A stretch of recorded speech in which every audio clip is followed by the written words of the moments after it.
welcome to the main event. It's Merryn and Elliott, joined by Makaya Crickman with the Carterville Sports Reporting class. Today we will be interviewing Mr. Samuel, also known as Sam or Sammy. Hello, how's it going? All right. Yep. Okay. Samuel, how's dad life? Very exhausting, lack of sleep, but we're getting through it. We're gonna power through. Yeah. Do you have any favorite memories? So far, just the whole thing's been a great experience so far. I mean, he right now, currently, I guess the current area or current stages would be my favorite memory so far. He's getting really interactive, like he's reaching for things. He's not screaming like bad, but he just found his voice. So he's screaming a lot, and he is very active. He's more active, I feel like, than a normal baby. He's kicking his legs all the time, and he's just genuinely happy. So that's a good thing. But so yeah, not one particular memory in mind, other than obviously the day that he was born. That was something I'll never forget. But no, he's a great baby. He's very happy. So has he taken his first steps yet? No, he hasn't even crawled yet. No, he's rolling over now, and he's trying to like that's lift a up. milestone. Yeah. But yeah. Are you going to put him in the sports when he's older? Any specific? Anything specifically? No, I mean, obviously I have my own selfish interests of what I would like for him to do, but I mean, ultimately it's going to be his choice. I mean, yes, I'd like for him to be active and be involved in sports, and like ones I grew up playing, like football when I was younger, a lot younger. I played basketball and baseball a lot, but once I got to high school, it's pretty much just the football thing. But yeah, whatever he's interested in, I'll always obviously be a big supporter of. And yeah. What would you say your best dad joke is? That's a tough one. Gosh, you're asking me right off the rip. I don't know off the top of my head here. I don't know if you've seen the board that's outside the fitness center. I mean, those are all my own dad jokes. So dad jokes. Oh yeah. So I don't, off the top of my head right now, I don't really have can one. come back. That's a lot of pressure. We can come back. Didn't even give me time to prepare for that. Yeah, we'll wrap back around to it. All right. So you are obviously now a strength teacher here, and also health. But how is it teaching with some of your former teachers? I mean, it's nice because you know who you're going. Like whenever I first got hired here, I knew people that were in the building, so that familiarity made it an easier transition to working here. It was the weirdest thing at first. The hardest thing was just being able to call teachers by their first name, like just like in an average conversation, not have to say Mr. or Mrs. And I still find myself saying that, like Mr. or Mrs. whoever. But yeah, that was probably the weirdest thing or the hardest thing to get used to. But it's not. It's enjoyable now. Like I said, whenever you get hired here and you're like, I know who that person is. I know who that person is. The familiarity made it a lot easier to start working here, and it was easy to ask them questions and approach them about things that I needed because I knew who they were beforehand. Do you now see them as friends or still as teachers almost? No, like more like friends and colleagues, not really a teacher anymore. I mean, I've been out long enough now to where it doesn't feel like I'm a student anymore. So I'm obviously way past that. Yeah. How is it going from playing football here to now coaching it? It was different in a way because, or it is different in a way because of obviously there's different coaches now. Now there are a few of the same coaches that are here when I played, but now you have a whole different perspective of it. And then the thing I had to find at the beginning that was really hard to adjust to was, and I think anyone can relate to this that played sports and they're a coach now, is that you can be really good at a sport but you can find it very hard to kind of convey how you saw the game and how you learned it to someone that's much younger than you. So I think that was like obviously the biggest transition and the hardest thing for me to figure out. And this year I've kind of had to take a little bit of a step back due to Baylor and having, a child now at home. But so I haven't been able to be around the guys and the team as much this year as I'd like to. But when I am around, at least in the beginning, that was the hardest thing for me, from being used to being a player here to now, is how do I get kids to see the game the same way that I saw it when I was playing? What would you say your favorite part about coaching football is? Favorite parts definitely just being around the team, and the coaches are enjoyable to be around. The kids are enjoyable to be around. So it's definitely not something that it's definitely not something that you're ever going to get bored being around. There's always a lot of excitement, whether it's on those road trips or at home games. Just that downtime in locker rooms and stuff like that too. It's just a good experience overall being around all the different guys. You can get close with the kids and you get close with the other coaches, and it's something that no matter how busy I get with things outside of school or in school, I'll always still try to be involved with in some way.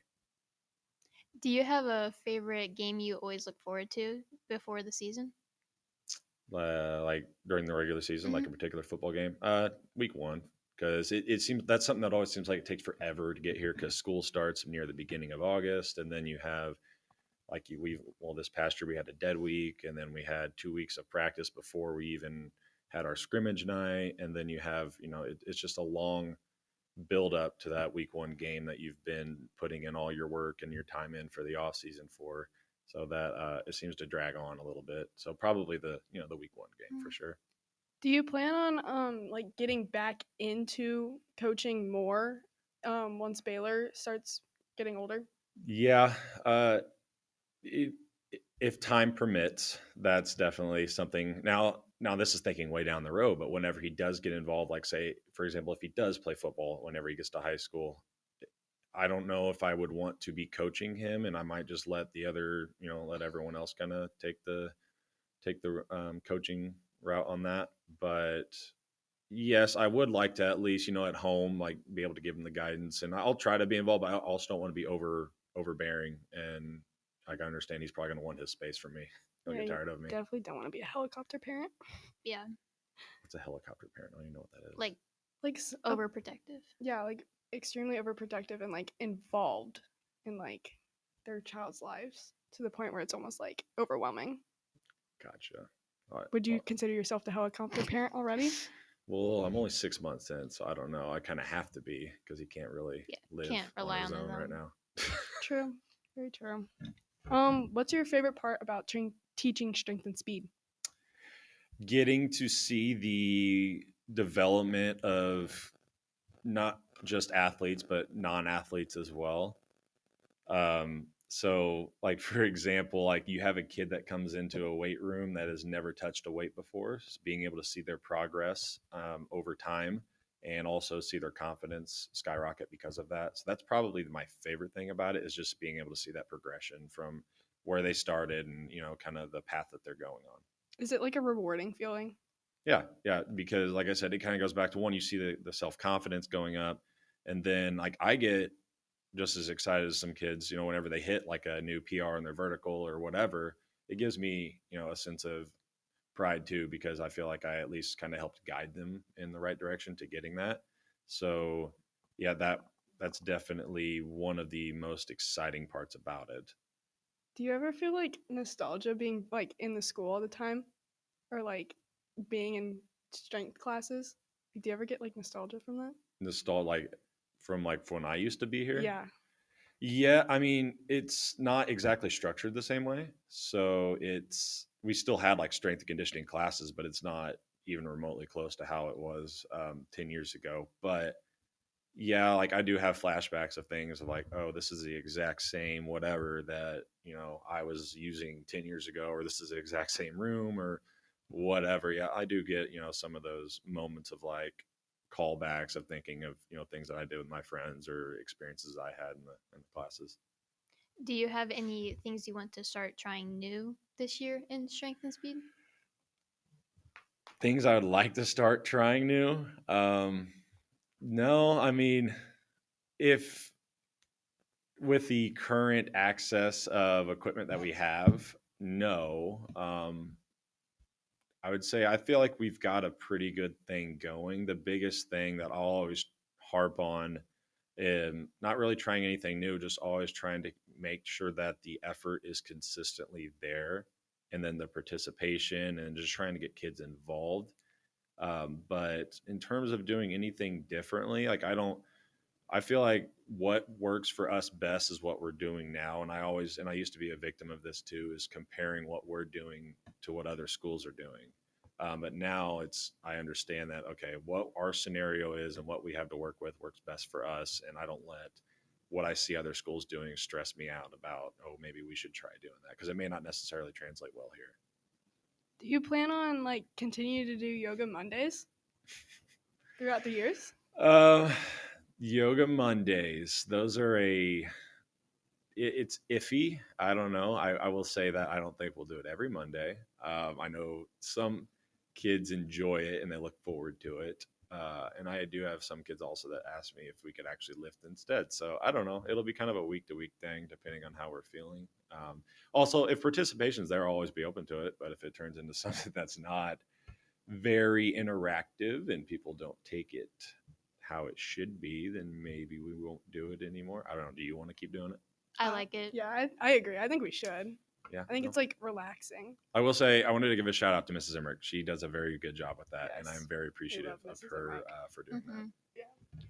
What are some of the biggest differences you have now of teaching here versus you going as a student? So, outside of the obvious of the perspective of just being in a teacher's shoes versus a student's, I will say I think the biggest differences are there's a lot more opportunity now for students with a lot more clubs, there's more sports. So, that's the biggest difference.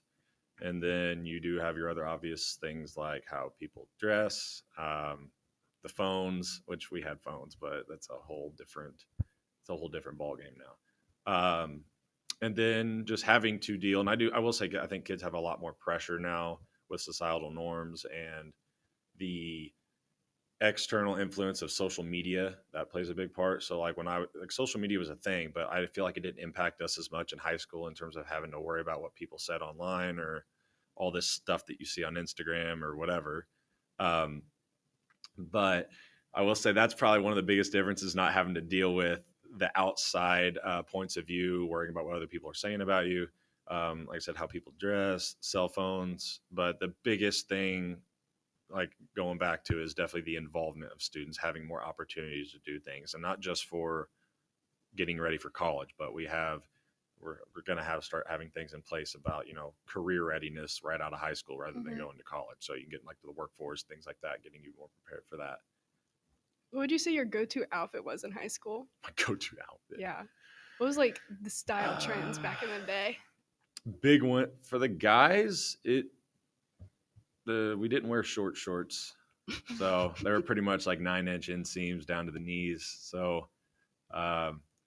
slides were still common. Like that was still socks and slides. That was a big one. Did you ever go no socks? Oh gosh, no, absolutely not. That was a big one. For girls, I always wore the UGG boots or whatever. Like they had like the fur in the middle of them. That was a big one. Tall or short? The scarves around the neck, stuff like that. Guys didn't.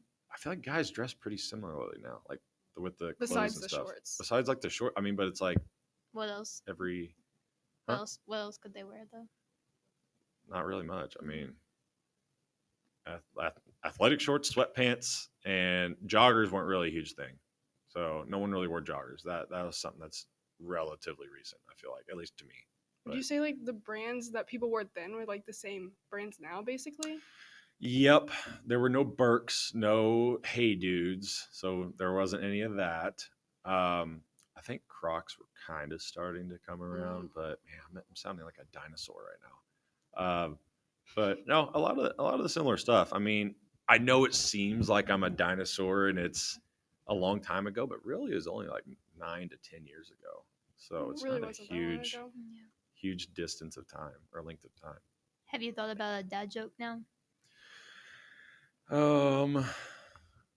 Gosh, I didn't even think about one. No, I'm sorry. I can't. Now you're putting me on the spot. That's very disappointing. I know. I'm so sorry. I'm trying to think of ones I've had on the whiteboard before, but there's nothing coming to me right now. Do you think students actually read the ones on the whiteboard? Oh yeah, I see them stopping by and reading all the time. Whether it's like a sarcastic, like haha, or it's actually. My goal of those is to at least, if I can say, all right, did it make you smile, or ask you that, and you say yes, That's the goal. Whether it was like that's a stupid smile or that was like actually made you like somewhat laugh, that's the goal. All right. Well, thank you for coming onto our podcast as the first Official podcast. official podcast of the I- sports reporting class. I appreciate it. I am honored to be your first Yes. inaugural guest.